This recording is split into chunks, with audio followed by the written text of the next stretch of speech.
இன்னொரு இமேஜ் இருக்கு. நெஞ்சில் குடியிருக்கும்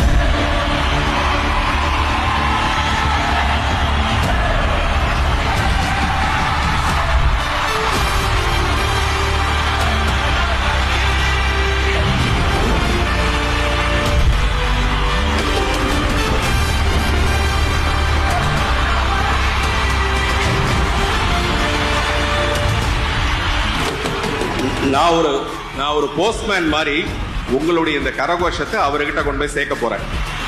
புரியுதா? விஜய் சார், இப்படி ஒரு கூட்டம் உங்க பின்னாடி இருக்கும்போது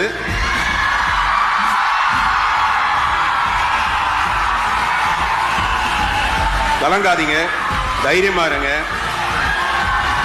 தொடர்ந்து ஒரு ஹீரோ எப்ப வெளிப்படுவான்னா அதுக்கு நிறைய போராட்டம் இருக்கணும், நிறைய ஸ்ட்ரகிள்ஸை தாண்டி வந்தாதான் ரியல் ஹீரோவா இருக்க முடியும். அப்படி விஜய் ஒரு ரியல் ஹீரோன்னு ப்ரூவ் பண்றதுக்கு நிறைய வாய்ப்புகள் வரும். இது எல்லாத்தையும் கலங்காம முயற்சி பண்ணி போராடிட்டே இருக்கணும். அதுதான் இந்த ஸ்ட்ரென்த் நீங்க அவருக்கு கொடுக்கறது.